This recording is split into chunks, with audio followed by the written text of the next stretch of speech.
যাই কিছু হয়ে যাক না কেন, মুখের রুচি থাকুক আর না থাকুক, ঠিক টাইম মতন খেতে হবে। হেই গাইস, আসসালামু আলাইকুম। কি অবস্থা, সবাই কেমন আছো? আজকে কিন্তু অনেক সকাল সকাল ঘুমের থেকে উঠে গিয়েছিলাম। সকালে নাস্তায় 2 পিস পরোটা, একটা ডিম পোস্ট আর সাথে কিছু মিষ্টি নিয়ে খুব সুন্দরভাবে নাস্তাটা শেষ করলাম। তারপরে তো একটা চা খাইতেই হবে, চা ছাড়া তো সকাল শুরু হয় না বলো। বিকালবেলা ঘুমের থেকে উঠে কিন্তু চলে গিয়েছিলাম হসপিটালে। এর ভিতরে আর কোনো ক্লিপস নিতে পারি না। ওই যে সকালবেলা ঘুমের থেকে উঠেছিলাম, নাস্তা করে আবার ঘুমিয়ে গিয়েছিলাম, আর একেবারে বিকালবেলা উঠে সোজা ডক্টরের কাছে চলে গিয়েছি।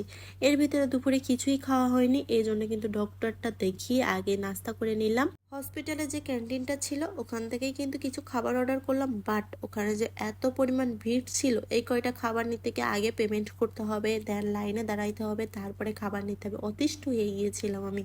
তো আমার চেহারা দেখে বুঝতে পারতেছো যে আমি কতটা অসুস্থ।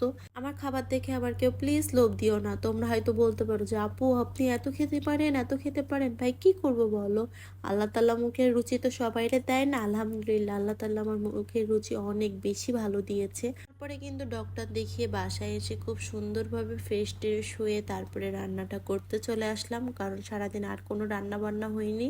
সো আজকে ভাবলাম একটু মুরগির মাংস রান্না করব বেশি করে, যেটা কালকে দুপুর পর্যন্ত খেতে পারি, জাস্ট আর রান্না না করা লাগে। আমি কিন্তু রান্নাতে সব মশলা প্রায় বাটাটাই ইউজ করি, কারণ বাটা মশলা একটু রান্নার স্বাদ অন্যরকম করে দেয়, এটা আমি খুব ভালোভাবে জানি। রান্নার মাঝখানে কিন্তু একটা স্কিন কেয়ারের ভিডিও শেয়ার করতেছি, সো তোমরা আবার কেউ এটা মাইন্ডে নিও না। তোমাদের মাঝে আজকে আমি এমন একটা জিনিস নিয়ে এসেছি, এটা কি জানো?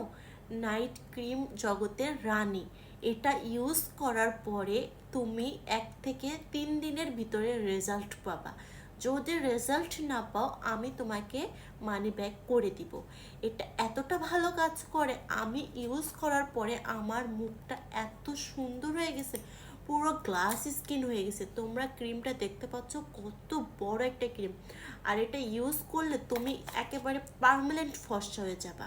যারা নিতে চাচ্ছ এখন ইনবক্স করো।